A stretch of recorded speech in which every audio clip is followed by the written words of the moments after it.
Hello everyone, this is the first session for difficult discussions. I will invite Wing Commander Dipak Banerji shortly. So let me just invite him, and then we'll start.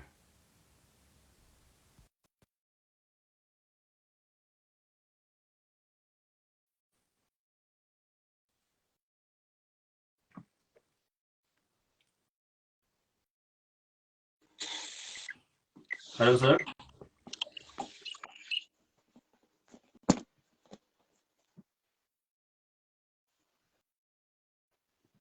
Sir, you have to turn the camera the other Yeah, side. the camera is to be turned. Yeah. Great. So now it's working absolutely fine. Your camera angle is fine. The audience. Can you hear me? Yeah, I can hear you. Can you hear me? Yeah. Jai Hind, Vikas. How is everything? Yeah. Fine.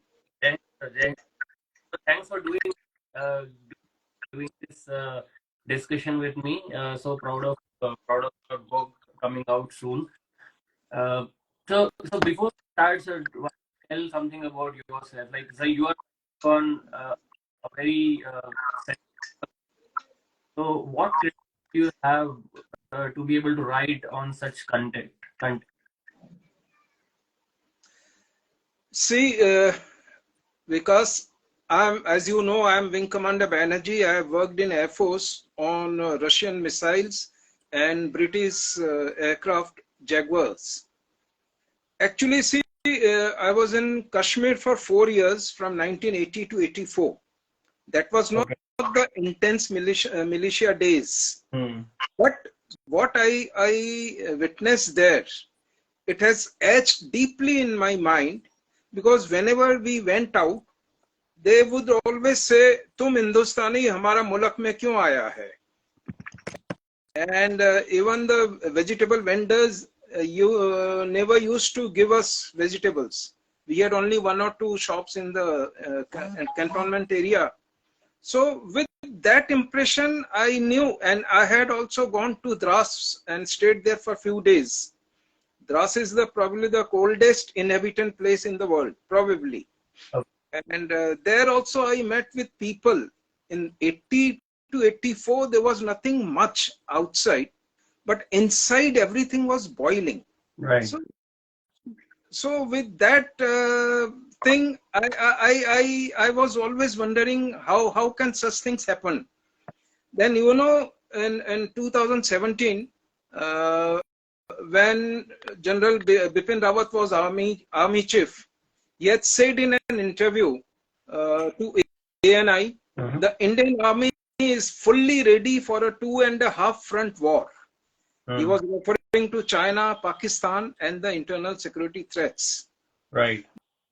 That half front war is actually related to Hinduphobia, Gajwa-a-hind, and religious fanaticism. In the first two cases, you know who the enemies are. Hmm. But in that half front case, you don't know who is the enemy. Isn't Well, that isn't that scary? but we the enemy is in tough case as well. Hello? I can't hear you. You're hello? Yeah. Can you hear me? Sir, can you hear me now? Now I can hear, yeah. Yeah. So Yeah. I'm at half case. We know who the enemy is, isn't it? No, we know who the general people are, but you can't identify. See, here you know this guy, I have to shoot him. Hmm. In general, you don't know whom to catch and whom to shoot. Sure. Yeah. And this was actually showcased when BBC, splashed a headline on 29th October 2020.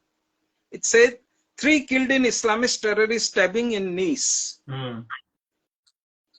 President Macron, he was very strong, and resolutely he said, "We will not disavow the caricatures even if others recoil," and claimed that Islam was in crisis globally, and announced his plan to reform Islam to make it more compatible with his country's republican values. Okay. This firmness was interpreted as a kind of challenge by Mujahideen in India. Mujahideen in Bharat, they thought it's a challenge to them. And huge posters of Macron were printed overnight. Huge means covering the roads. That huge posters were printed overnight in Bharat and pasted on roads overnight. That means, and why did they post it on the roads? So that in the morning, large number of people can come and trample Macron with shoes and take revenge. See, none of the 57 countries of OIC, which is the collective voice of the Muslim world, were not outraged by this response of Macron. If the response to an incident thousands of miles away from in Bharat can be organized overnight all over, Bharat is probably sitting on a volcano of Islamic fanaticism and the evil doctrine of Gajwa-a-hind. These fanatic organizations can drive such mindless and malefic sort of reactions instantly because their C-square is command and control regime, is so fine-tuned and in top gear that it seems they are ready to strike anytime on call. C-square military term is the most important aspect of a battle. You win or lose a battle by your C-square. This is what should worry us. So, a sizable. Sir, मुझे question है, आपने जैसे बताया कि India एक volcano के ऊपर बैठा है मुस्लिम इरप्शन के, तो इनको ये सब फंड्स कहाँ से आते हैं, मोटिवेशन कहाँ से आता है? You know it very well that our neighbor Pakistan has been funding quietly, and now I believe there are many other countries who are funding them. So as far as fund is concerned, they are getting across the border. Even today, through drone, they are sending money and arms. So that is not a problem. But the problem is a sizable population of Bharat is a belligerent and pugnacious fighter waiting in battle readiness for the D-Day. What is this D-Day? They will decide. I mean, one of their guy, maybe sitting in one of the city, if he says go, that means everybody will start going. And see,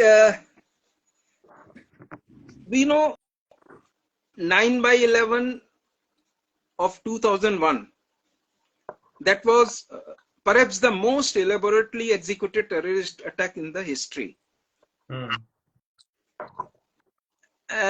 Hundreds of, but it was slightly different because hundreds of fictions and non-fictions by the likes of Lawrence Wright of Looming Tower, McEwan, Saffron Foer, J. McLerney of Looming Tower fame, McEwan, Saffron Foer, and Mohsin Hamid, they all explored the power that media terrorist and novelist representation could have over human perceptions of terrorist events.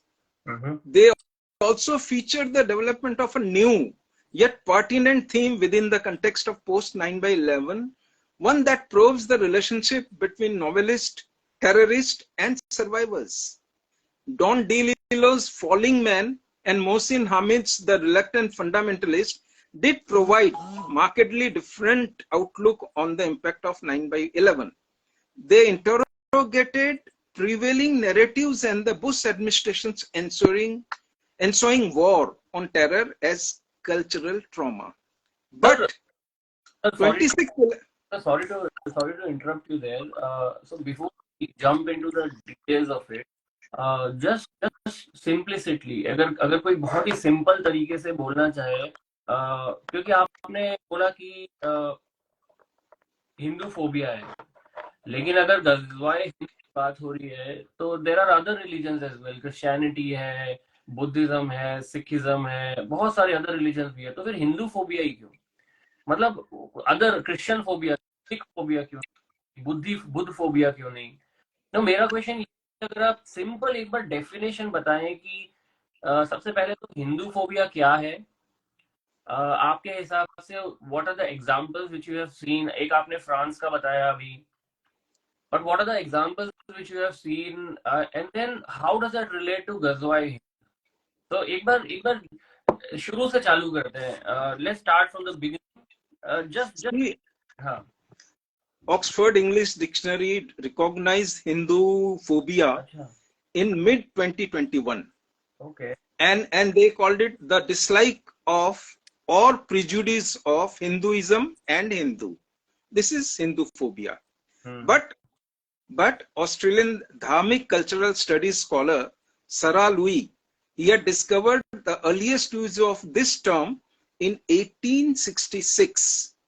This is, remember, this is a toxic global phenomena influenced by the legacies of our past. Phobia and contempt for non-believers are central to Abrahamic religions. Religions that Islam had to face in the 7th century were many. Christianity was there, Zoroastrianism was there, Buddhism, Judaism, Manichaeism, Hinduism, Taoism, all these religions were there. But Islam chose to declare a holy war only on Hinduism in its Quran Hadith. Quran Hadith doesn't talk of any war on Christianity or any other religion.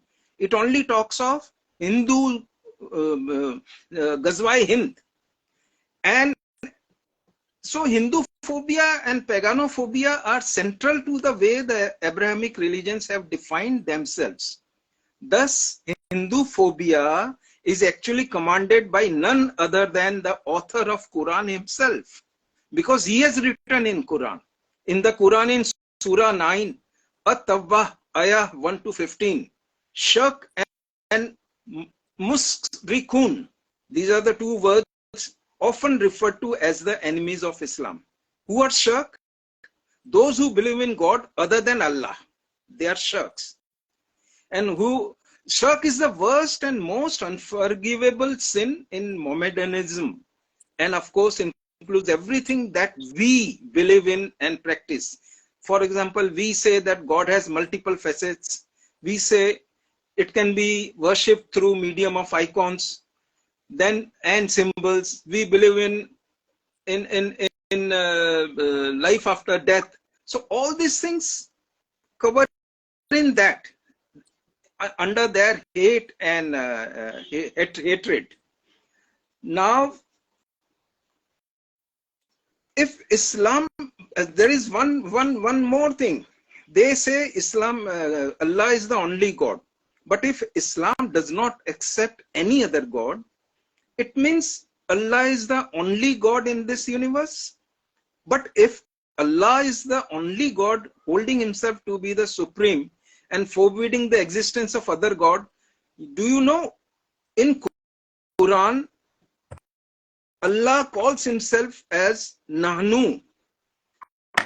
This word Nahnu, one of the earliest and most authoritative Quranic lexicologist of 425 AH, Al-Raghib Al-Afshani, he had explained that Nahnu is Arabic for we, which is normally a pronominal reference that a speaker makes to himself when referring to himself along with other people.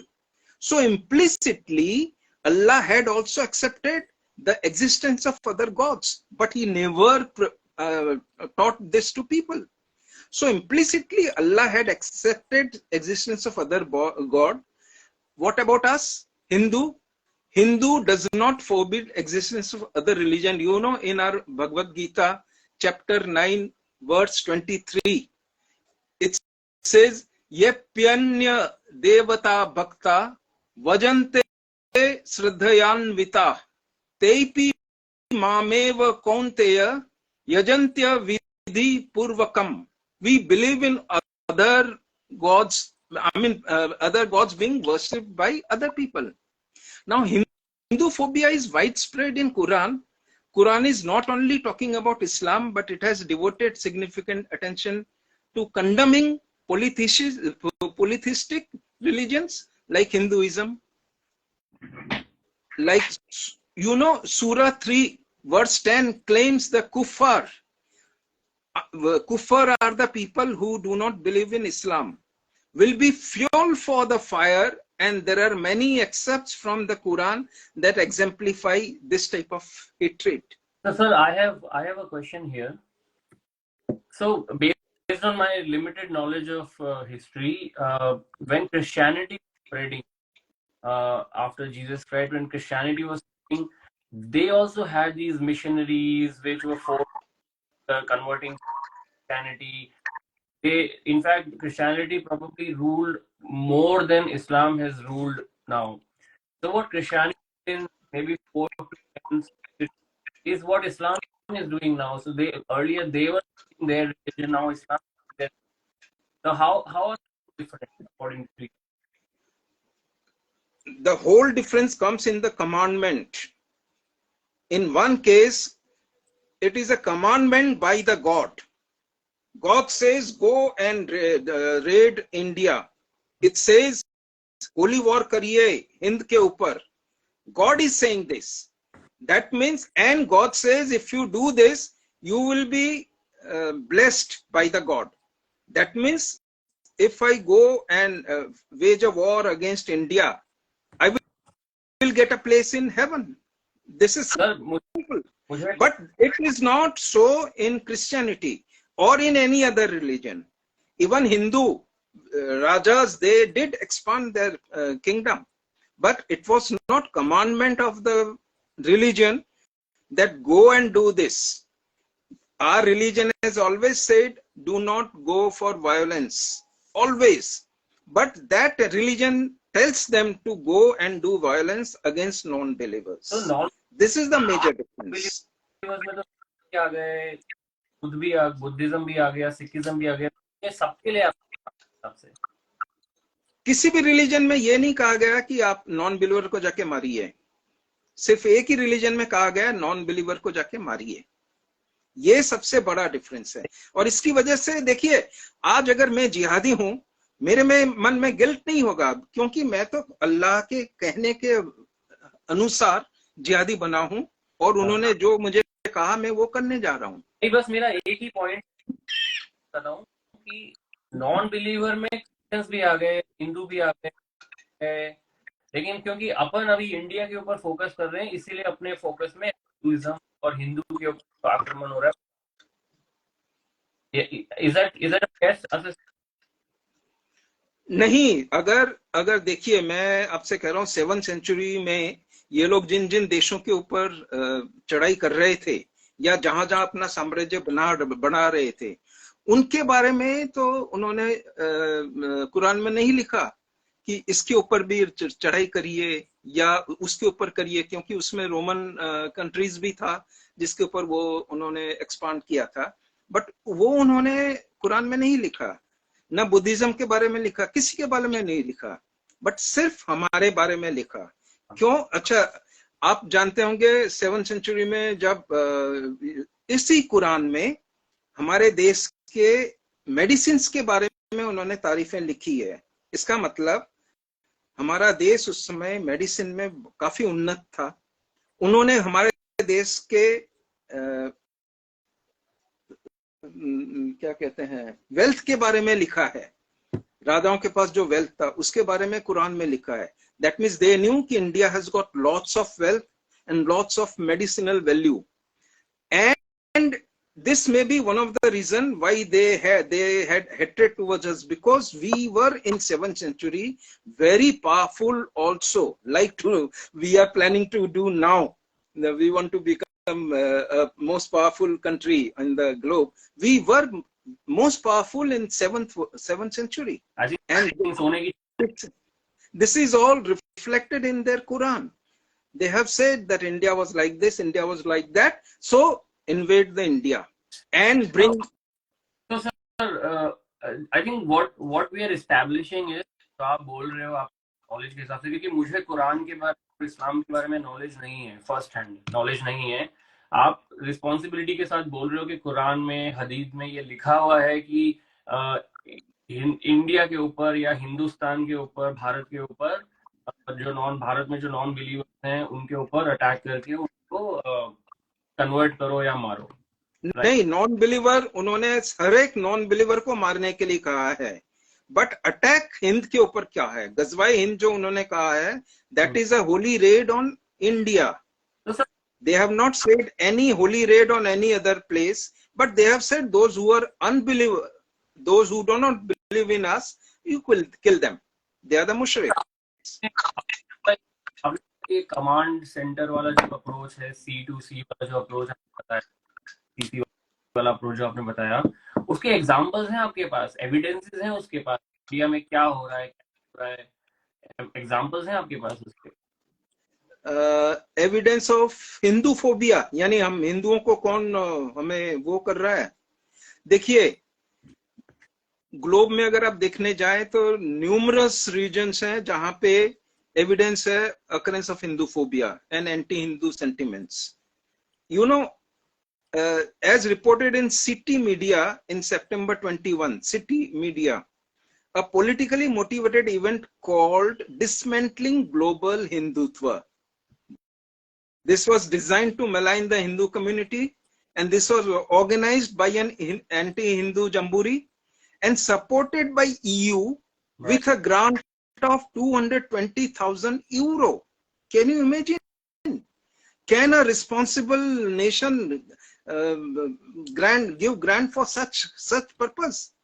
To no one's surprise, the thinly veiled Hinduphobic conference was co-sponsored by 60 plus departments from 45 plus top US universities like Columbia, Princeton, Berkeley, Harvard, and UPenn. This institutional loathing for Hindus in the United States is not new. The West has always looked down on the Hindu culture. In the guise of academic freedom, the conference attempted to bash Hindutva and Hinduism, vilifying minds against Hindutva and falsely painting the Hindu community as purveyors of Islamophobia, hate, and extremism. The rampant support for and encouragement of anti-Hindu sentiment is the hallmark of humanities department in several universities in the United States, Europe, and elsewhere. I'll come to your UK also. The Hindu hate mongering that is so visible today stems from the anti-Hindu sentiment promoted in academia. Western academia is culpable in advancing this hatred. According to survey conducted by London-based think tank Henry Jackson Society, 51% of Hindu parents in UK said their child has experienced Hinduphobia at school, and suggests that Hinduphobia is not limited to colleges alone, but also in schools and pervasive in all schools. Is Hinduphobia institutionalized in UK? Hinduphobia is propelled by Muslim students in the classroom by bullying and racially discriminating Hindus. They force Hindu students to convert to Islam. You know, Karan Kataria, he was a student in London School of Economics. He has said that Hinduphobia is very prevalent in the college of the UK, and because of that, he was disqualified from elections for the post of General Secretary. It happened recently. Not allowed. And before that, the first female Indian president-elect of the Oxford University Students' Union, Rashmi Samant, was vilified for her religious belief and forced to resign from her post. Ironically, see, the Dismantling Hindutva conference, which I spoke earlier, coincided with the 20th anniversary of 9/11. 9/11 was by Al-Qaeda. Europe has to realize that it is at great security risk today because it is following a lax refugee policy for several years. Therefore, extremist elements often find it convenient to pose as refugee and settle down in Europe. Yeah. But this so-called liberal West, rather than countering ISI sympathizer and working against growing Islamist radicalism, they are using intelligentsia to dismantle Hindutva. Now, if what the city media has reported is to be believed as true, then Europe may be undergoing a similar pattern, blaming Hindutva, while the religion bears the brunt of its open door policy and ISI-led extremism. You know, in 2022, India's ambassador to the UN, T.S. Trimurti, Mr. T.S. Trimurti, he narrated that Hinduphobia is as real as Islamophobia or Christophobia or anti-Semitism. I mean, this is coming from such a senior person in UN. Another very important thing, interesting thing, Indian American Muslim Council, you know, it is a radical Islamist group, and it claims to be the largest advocacy organization of Indian Muslims in the US. They organize annual anti-Hindu awards. You know, these awards are called Human Rights and Religious Freedom Journalism, HRRF awards. The awards have been organized only to pay respect to the anti-Hindu media portals, which is a clear manifestation of their anti-Hindu stance. And in this February 2023, you must have read, in series of orchestrated attacks, 14 Hindu temples were vandalized in multiple cities in Bangladesh in one single night. There are anti-Hindu attacks by pro-Khalistani men in Australia. The coordinated pattern of targeting the Hindu community is not a standalone incident. In 2021, Pratima Roy and Pooja Roy, NASA interns, were targeted for having idols of Hindu deities on their tables and were questioned on their scientific temperament because of their overt expression of the Hindu piety. West media also plays a leading role in crystallizing the anti-Hindu sentiments. Not long ago, the New York Times posted their requirement for a business correspondent in India, which clearly had anti-India tones. Can such a reputed newspaper do that? American newspapers have often defined India by rapes and murders, where death is the only truth. From the BBC to the Washington Post to New York Times, the Western newspaper headlines scream India as a failure with Hindu extremism at its peak. Hindu nationalism is all too frequently becoming the West's favorite stick to beat India with. With regard to matter of India, the New York Times and others give space to a litany of false information, compromising journalistic integrity. While the world... Right. Let me tell you about COVID-19. Mm-hmm. 1 second.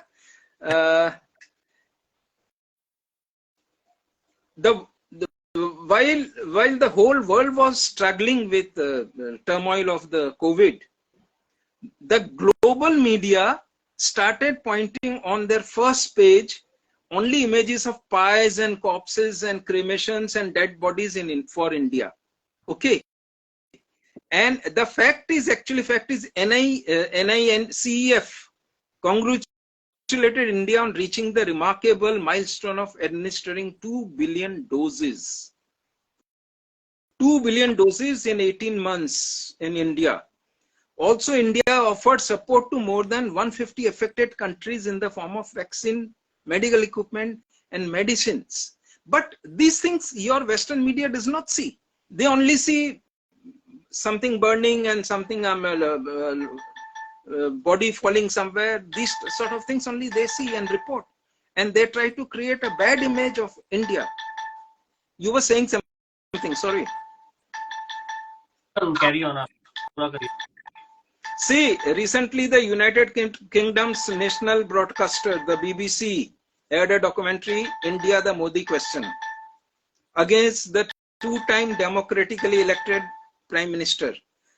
The Supreme Court of India, the highest court of the country, had exonerated Modi of all charges after a protracted hearing. Long hearing was going on. Still, your BBC thought of again bringing it out, as if our Supreme Court doesn't do anything. They want to somehow blame India for useless things. A series of violent attacks on Hindu in Jersey City was followed by a publication of a letter to the Jersey Journal in 1987. This was by the Dot Busters. Mm-hmm. And it was designed to terrorize Jersey City's Hindu population and to drive them out of the city. So, see, there is one very important thing I just want to tell you. Ever since the Modi government swept into power, the nation's civilizational and nationalistic aspirations have been reawakened. But alongside a torrent of concerted efforts to destabilize India has also been demonstrated. It has gone along, propping a fear of their direct relationship. With the reawakening of the Hindu psyche, the decades-old disguised Hinduphobia stance of the West is now out in the open. The relatively silent Hinduphobic sentiments have broken out in places like Leicester, Toronto, New Jersey, Australia, and across the globe. India has recently crossed the United Kingdom to become the 5th largest economy in the world. In the latest World Economic Outlook report of the IMF, India has retained its crown as a bright spot, projecting a growth rate of 6.1% for the Indian economy during the next financial year. The timing of Hinduphobia coinciding with India achieving a bright spot couldn't be more glaringly sinister. Nevertheless, we ought to expect more such targeted campaigns against us in future.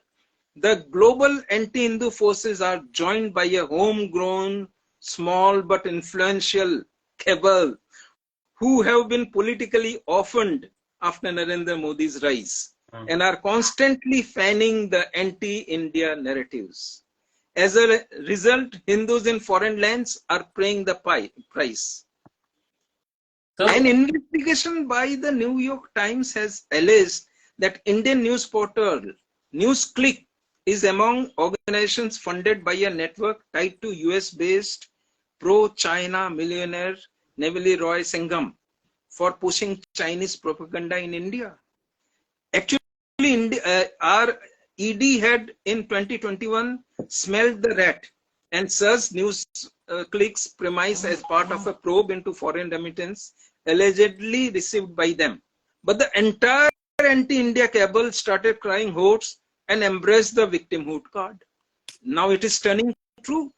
In an openly derogatory manner, there is one agency here in India, Unacademy. It's an online learning platform.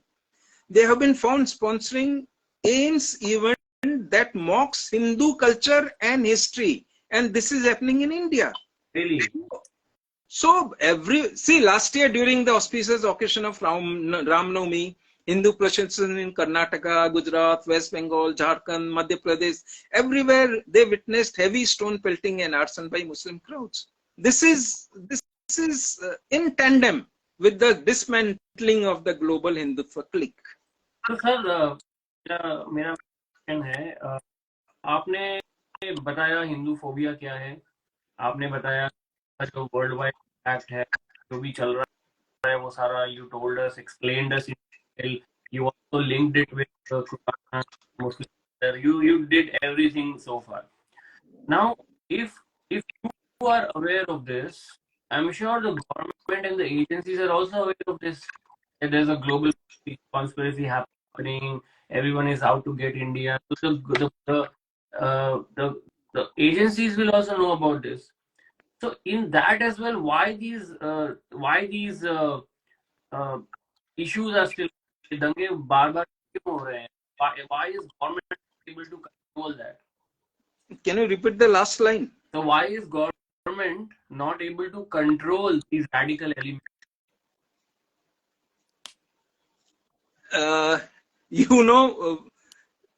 There are limitations in our constitution. Our constitution does not give freedom to executive. It has only given freedom to the judiciary. No freedom to executive or no freedom to the parliament.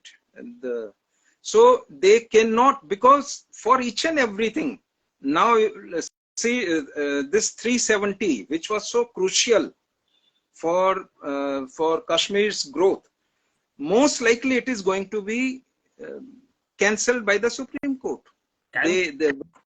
Huh? Cancelled. Yes.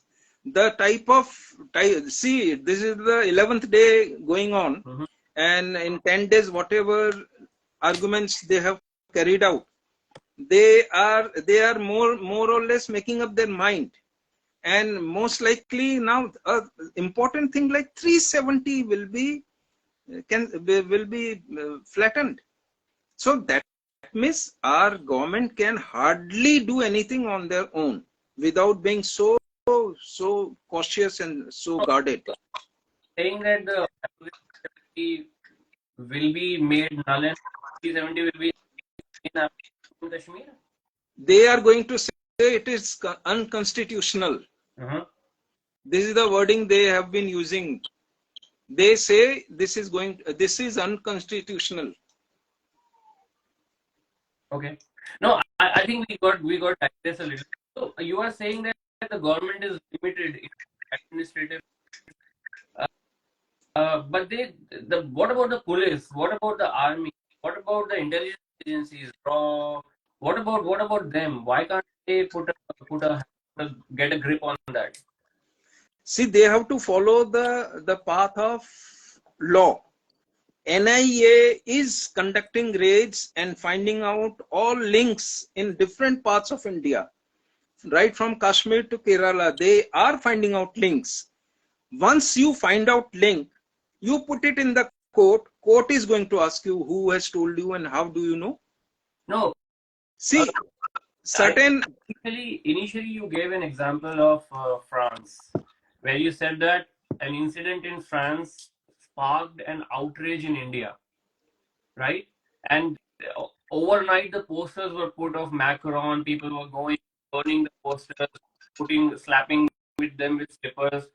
So what about that? What about gears? What about the instruments which are already available? Because within a short span of time, if they're able to gather this much attention across India, then there must be already established channels. So why can't government or agencies disrupt those channels? the worst thing in India is the constitution says individual freedom. It is the individual freedom is the worst thing in India. I can do anything. You cannot question me.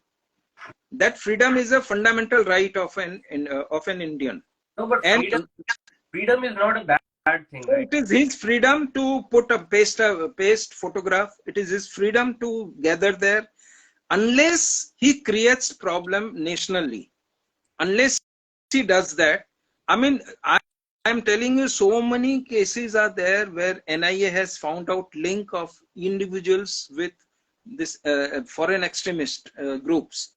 But that link, they say it is now. Supreme Court has even said having uh, literature of extremist is not punishable. So I can have literatures of extremist. I can shout their slogans because it is my freedom. I can do anything, but till I throw a bomb, court will not punish me. So every time we have to wait for that bomb to be thrown. Do you think that then the laws which are against recently repealed, do you think that the laws are not enough? That is true. That is why the present government has put in the CRPC is of 1800 vintage. CRPC is the Criminal Procedure Code law. It is of 1800. So now government has put 3 new bills changing the law. I know this changing also is a very Herculean task. The opposition will not accept it. The Supreme Court will not accept it. So government will have to fight a long battle. But they have already put 3. I mean, changing the law and making it applicable for current situation. See, today our situation is so different from 1800. 1800 when British Raj was there. Whatever they thought is harmful, they have made law accordingly. Today things have changed. Everything has changed. So now they have put 3 bills changing the laws. but long way. What? Opposition have to agree, courts have to agree.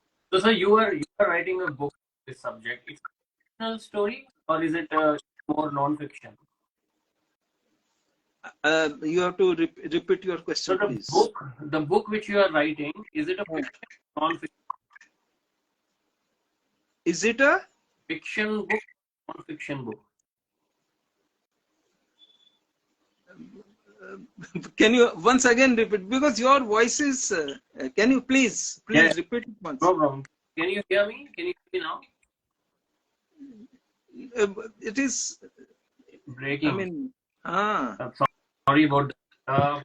So my question was, the book which you are writing, is it fiction or non-fiction? oh, my book is a fiction. Okay. It's a fiction, and see, actually, I have tried to reflect the both side of the situation. So there, as I was telling you, that so many writers have written so many things, but they have all written one-sided. So once I have tried to write on both the sides, so that people get correct picture. No, so what will you say to those people who says that your book is disrupting the community harmony? Actually, I'll let me first tell you the brief about my book, so that this doubt doesn't remain there. My book is about two sides. I said one side is the Syrian ISI and their Indian chapter is engineering a global caliphate. They want to go for genetically cloned robotic jihadi. He'll be genetically cloned, so I mean exact pinpoint order will be followed. No question of he cannot think. So for this, they kidnapped genetic scientists and engineers from Boston and Queensland. Now ISI of Pakistan wanted to get rid of our Prime Minister in the next general election, and so dictates to this group to set up a political party and NGO, so that ISI can supply tiffin boxes camouflaged with EVM hacking devices, and then the election agents of this party can go to each polling booth with that tiffin box. So this is one side of the thing. Okay. Now other side of the thing is state is willing to catch the bull by its horn. So he's asking CDEC to invent the fastest supercomputer to track trillions of data in seconds. He asked ISRO to launch geostationary satellite on Tropic of Cancer. Normally geostationary is in the center, on the zero. But he is asking for geostationary on the Tropic of Center, 23.5. Ask DRDO to design high-resolution AFRS to capture fingerprints and a NIME type of cardiac biometric recognition system to capture heartbeat pattern from satellite. Satellite will capture our heartbeats and fingerprints. They ask DTRL to work out an unnegotiable separation of Pakistan international boundary using wonder phenomena named rock burst. They ask RVNL to make metro rail link between Bhuj and Kashmir.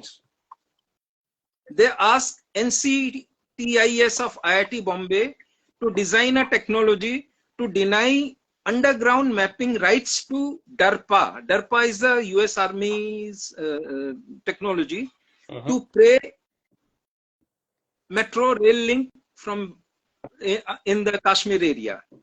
They are asking Cultural Ministry to create necessity to bridge Harappan sites of Punjab and with Bhuj. They are asking Army's Vajra Corps to dig trenches along IB in Kashmir. Asking Russia in extracting satellite data from the Tiantong-01 satellite of China. Asking US to liquidate a hardcore terrorist in hiding in Bangladesh using American General Atomic MQ-9A Reaper. So this is all the other side of the story. So when you go through, it will be all It's engineering and scientific marvels. yeah, I mean, it sounds really, really exciting. And I mean, I'm sure your book will travel across globe. Your characters will travel across globe, and they will have whatever actions they are doing. It will have repercussions as well. But bringing back to you to the topic, sir. There are people who will say Muslim population is not given the same rights and privileges in terms of education, healthcare, job opportunity, and it's that anger which is coming against the state. What do you say to that? Yeah, very, very interesting, because whenever you see a Hindu saying that I am non-communal, he always will talk of this thing. See, let me just tell you, as reported in Indian Express of 9th May 2023 edition, the All India Survey on Higher Education 2021 shows enrollment of Muslim students dropped by 8%, and Kashmir accounts for 26%. That means more than a quarter of that decline. Similarly, between 1920 and 2021, J&K lost about 36% of its Muslim students. Now you know J&K is a Muslim majority state having its own constitution. If a state like Kashmir cannot do anything about education of a Muslim student, do you expect other states can do it? They have the will, they have the means, they have got everything. They have got money, everything is there with J&K. But they could not resist the decline in the students' enrollment part. So why was the decline then? Various reasons. See, socio-religious reasons are the main reason for their poor show. Whatever they are facing, it is all the social and religious thing. But my question is, my take is, a state is not responsible for this. You cannot say India or Modi or this or that is not supporting. As far as support to the Muslim is concerned, let me just give me a minute. Yeah. Indian Muslims, they know that they have been given many advantages which is not given to majority community. The state has no control over the affair of mosque, but it has near total control over the temple. Temple collection becomes part of the state treasury, but mosque, gurdwara and churches can do anything with their collection. Muslim theological education is accepted by UGC, but Hindu theology departments have been barred by UGC. Muslim can marry 4 times, we cannot. ST after conversion to Muslim, to Islam, remains ST. So he gets double advantage, ST as well as minority. But he does not pay tax, because ST is not supposed to pay tax. Even he changes to Islam, he doesn't pay tax. Okay. As per existing law, only Muslim are allowed to become CEO of the state Waqf board. But there is no such restriction on non-Hindu becoming temple administrator. You know, Firhad Hakim was appointed by Mamata Banerji as chairman of Tarakeswar Temple Development Board in Kolkata. This is a very, very famous temple in Kolkata.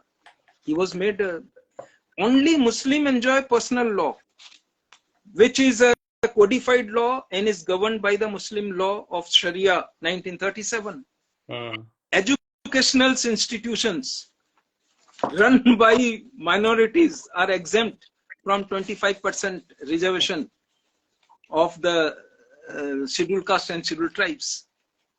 Lending to minorities come under priority sector lending as per RBI circular of 1st July 2019. In 14-15, Muslim students were awarded pre-matric scholarship totaling more than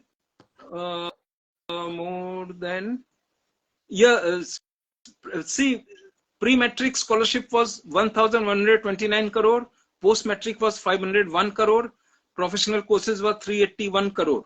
So everything added was 2011 crore scholarship only to Muslims. As per census of 2011, Muslim with 17.22 crore population from 14.2% of India's population. Today, India has around 25 crore Muslims. That is 75% of the US population. Is it not ironic that we call them minority? Their population is almost 75% of US. So, sir, as per the working paper by the Economic Advisory Council to the Prime Minister, the poorest 20% of Muslim households in India have benefited the most from the Indian government schemes. The study analyzed self-reported data from households between 15 and 21 across various parameters. The report highlights that there is no evidence of discrimination in the provision of basic amenities across religious and social group of geographies. Access to electricity is improved, with the most significant improvement observed among the poorest 20% of Muslim household at 71%. The percentage of 20% of household with bank account has increased from 74% to 93% for Muslims. In terms of access to mobile phone, Muslims have got the maximum advantage in sir, that sector. I have two more questions. So my first question is a counter question. Is, do you think that the state is putting this narrative of Hinduphobia just to consolidate Hindu voters? That's my first question. Second question is, do you think that the previous governments have kept Muslim population intentionally uneducated, poor for appeasement of political votes? So these questions, they come from both different horizons. If you can just let us know on this. I'll first tell you the first question. Yeah. The role of state. See, by state, what do we understand? The Article 12 of the Constitution of India defines state to include the government and parliament of India, the government and legislature of each state, all local authorities and other authorities within the territory of India or under the control of government of India. These are the people. Now, each MP and MLA has to take an oath to bear true faith and allegiance to the Constitution of India.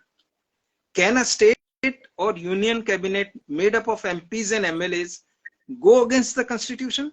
Can they?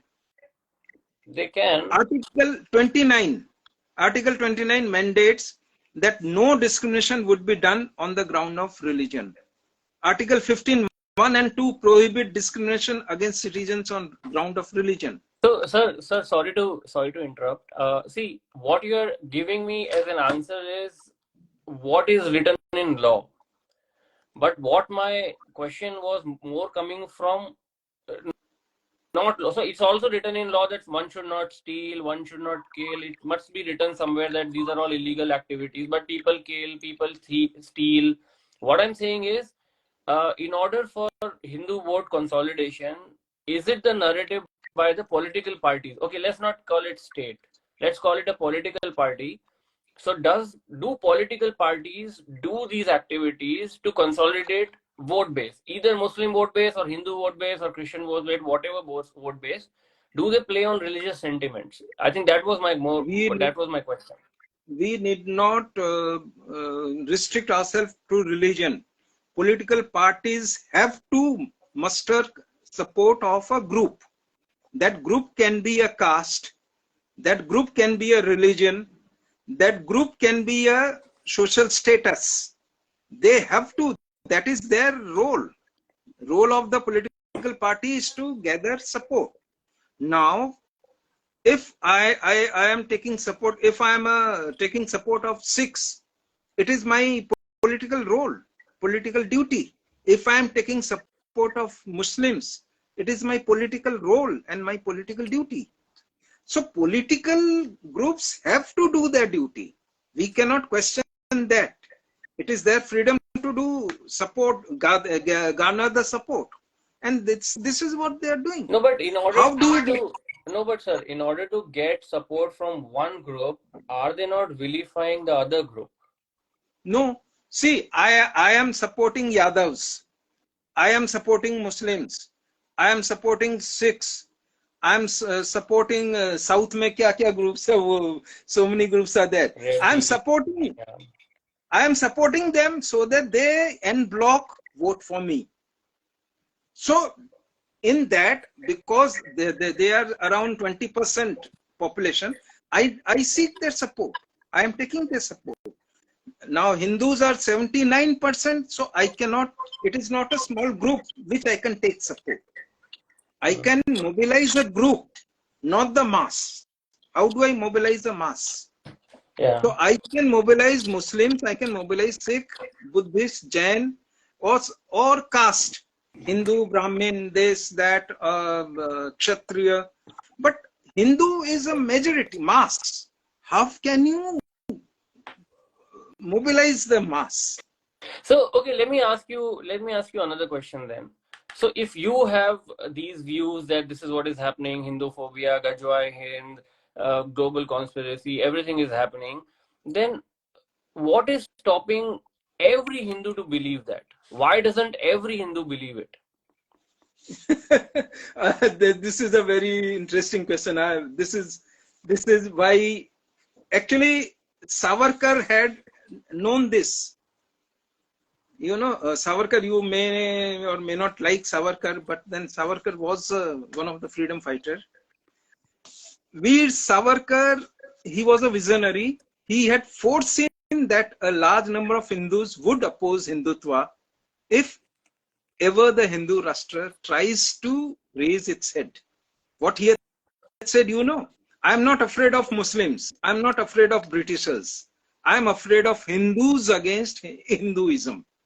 He had predicted that a time may come when anti-Hindu would like to identify themselves as a secular, an excuse to hide their fear of discussing openly challenges faced by Hinduism. All Hindu intrinsically are secular because unlike other religion, our religion doesn't, or our culture does not tell us or teach us to hate followers of other religions. So we are secular. Our religion is telling us to be secular. Now those who still prefer to shout that I am secular or try to prove that they are secular, maybe they are following some sinister agenda. Unfortunately, Baba Ambedkar infused Hindu hatred amongst Dalits and asked them to criticize Hindus without understanding Hinduism. He tells them that if the Hindu Raj becomes a reality, then it would be greatest menace to this country. That Hinduism is a danger to independence, equality and brotherhood. Thus it is an enemy of democracy. We should make all our efforts to stop Hindu Raj from becoming a reality. Now India is a unique country. What makes us bizarrely unique is that Constitution denies the majority indigenous Hindus the same right it gives to the minority non-Hindus. This reduces Hindu to a form of second-class citizen. Second-class citizen. So in their own country, they are the second-class citizen. And this constitution subjugation, constitution is subjugating us. Since this constitutional subjugation of Hinduism is one of the vital factors for demoralizing Hindus, who often find that maybe Hinduism is an unfavored concept in Indian democracy. There are inequality and discrimination against Hindus in matters of religion, education, culture. Unlike the minorities, Hindus don't have the freedom to run their educational institution without undue state interference. Their civilizational knowledge and ancient texts are barred from being used openly. And the pernicious false dichotomy between majority and minority ordained by the Constitution has toxified our society. It was mischievously argued that since Hindus are a majority, they pose a threat to the minority, and hence minorities need a special rights and privilege to the exclusion of majority Hindu. Such fantastic political perversion is without precedence anywhere in the world. Mm. See, now the Kashmir is the homeland of Kashmir Hindus. It has been so since the dawn of civilization. Over time, they became minorities there. This led to the genocidal religious purging of lakhs of Hindus from Kashmir some 30 years ago. What was their crime? They were professing Hinduism. Why they were not protected? Because they are Hindu. The Hindu population of Kashmir, which was numbering more than 10 lakh, made up more than 28% in 1961, is all missing. Mm. See, this is all because of the constitution bodies, the self-appointed guardians of the constitution, and the human rights group acted at that time. Probably things would have changed. People would have thought that no, Hindu also have got rightful place in this country. Today, they are of the opinion that they do not have rightful place in country. So they are afraid to talk about Hindus. They will always say, I am secular. What is secular? Every Hindu is a secular, because our religion does not tell us to kill and harm anyone. So sir, आपकी तरफ से 3 या 5 ऐसे चीजें बताइए that will help this situation to overcome these challenges.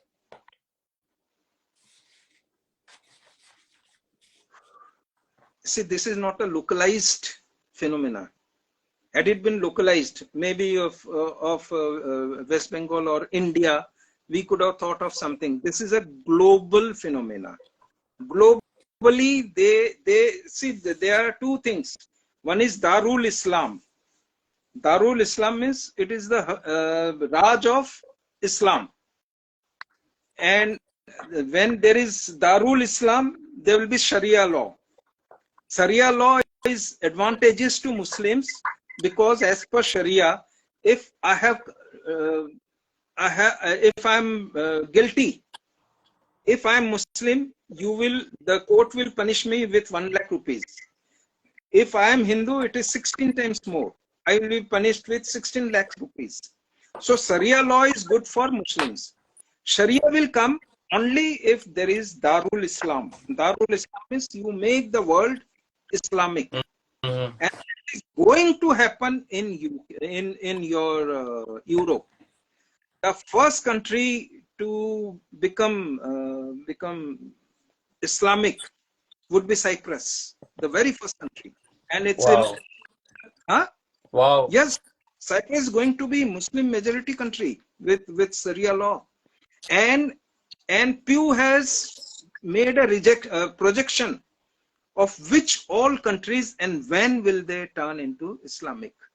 So this is not a local phenomena where we can say that we can counter it or we can contain it by doing these 5 things. Right. This is a global phenomena, and global phenomena supported by the religion.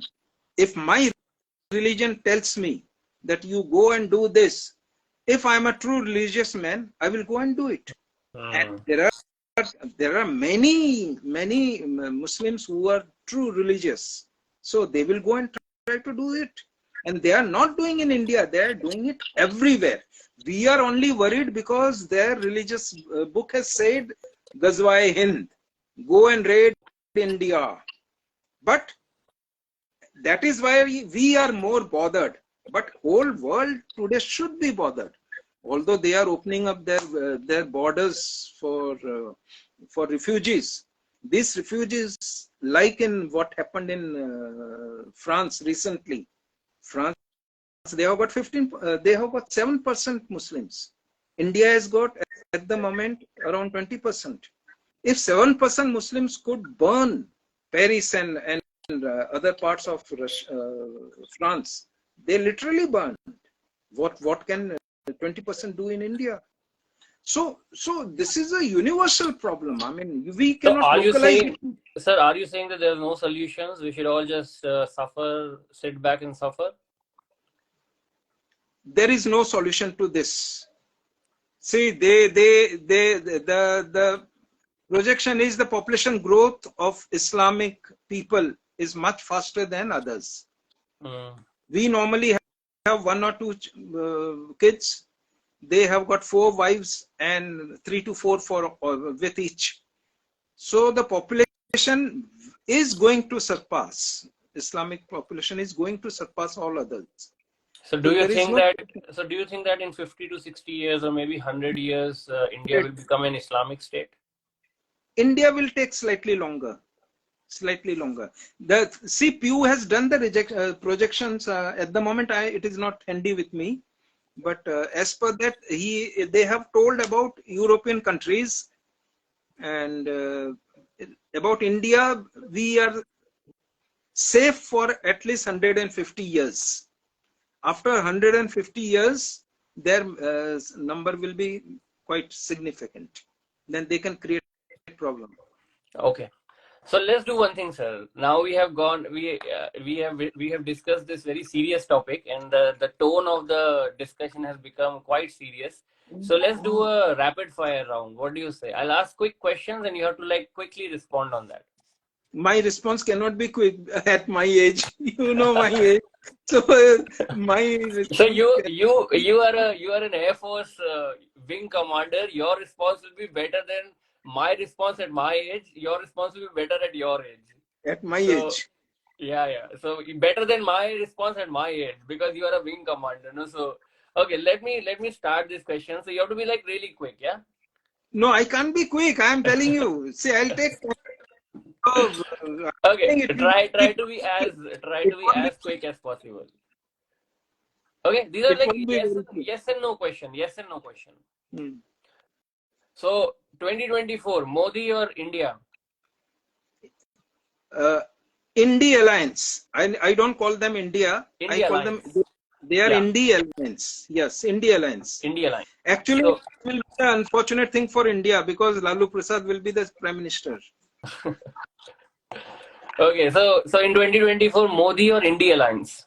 India Alliance. India Alliance. Yes. Every house there are 2 Modi supporters and 4 Modi Virodhis. Okay. Modi haters.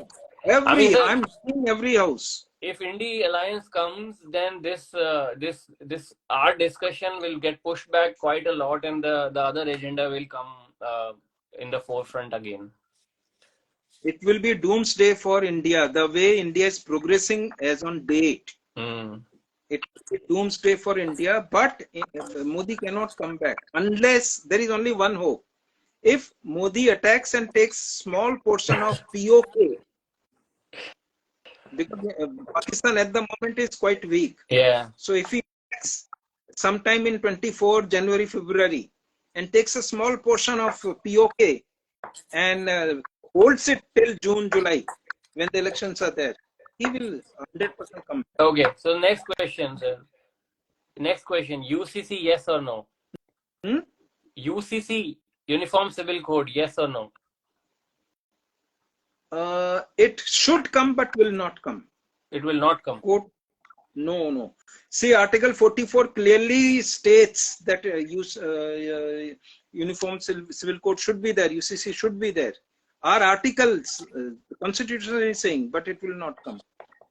370, yes or no? Huh? Abrogation of 370, yes or no? It will be removed by Supreme Court. Yes. It will not be there. Reservations, yes or no? Reservation will be there till political parties are there. Yes. Rahul Gandhi, good politician or not? It's a shame on politics. He shouldn't be politician. He can be anything else. Hindu state or secular state? It should be Hindu, but as I told you, Veer Savarkar and Baba Ambedkar said they cannot be Hindu state. Yogi, but should be Yogi ji or Modi ji? Yogi. Modi is now is more conscious about his image. Yogi is not concerned about his image. Okay. So before we go to audience questions, so after a minute we'll start the audience question. Uh, what can you add? What you have not added for your book? So when the book called Operation Bharat comes, what can people expect from that book? I mean, I know you have told a lot about it already, but what can people expect which they have not seen anywhere else in your book? They will get insight in the both side of the struggle. How logistically the extremist work. I have done quite a bit of research on that, and I have tried to bring it out in my book. What is their logistics and how do they operate? And Okay. as far as India is concerned, because Modi had given me lots of encouragement, I have devised certain ideas which are out of box type ideas, which if he accepts or if the Prime Minister does those things, some certain advantages will be there. One very simple example I'll give you. Like I have written in my book, to see in Assam, everywhere Brahmaputra rises and creates devastation all around. What I have asked government, I have suggested, or I have shown that government is planning to do, is to make a vertical shaft in that river. That shaft will remain closed, like you see in any other places. The shaft will remain closed. When the water rises, the shaft will be opened. It's a vertical shaft. So the surplus water will get into the water table. Our water table is also receding. So this will in another way help our water table also. So rather than going through all these problems, only the technology available with our country today is fantastic, and our government can do it. Make a shaft, vertical shaft, 1 or 2 or 3, whatever is required. Make the vertical shaft, open them as and when required. So all surplus water from any river will get into the water table and there'll be no flood. This type of things I have suggested. I have suggested one wonder phenomena called rock burst. Rock burst was first time found in South Africa in 1900 in one of the area there. So that I have tried to weave in my book, that if the government tries to use this rock burst, we can segregate international boundary of Pakistan and there will be no infiltration from that side to this side. This type of things I have tried to suggest through government side. So So I both think, sir, you have sides to. have lots Sir, of research, both the sides, yeah. and those things will come out in my book. So I think, sir, you have to make sure that Modi ji reads your book. No, Modi ji, I do not know. See, as on date, Praveen Togadia, he was president of Vishwa Hindu Parishad few years back. Mm-hmm. At the moment, my book is with him. He is going through the book. If he finds that my book is good for their organization, maybe let us see what is in future. So, So he's so, sir, thanks a lot for your honest and brave answers, I would say, and the detail as well, the level of research which you have done, the level of knowledge which you have for each and every question. I think that was really, really good. It was really, I mean, some of the things are eye opener for me as well. I mean, I also didn't know a lot of things.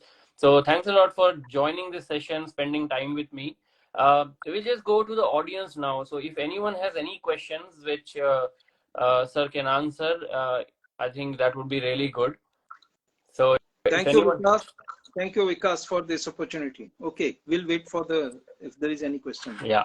So we'll give a couple of minutes for everyone to ask any questions, and then I hopefully you can answer them. So guys, any questions? Anyone has any questions?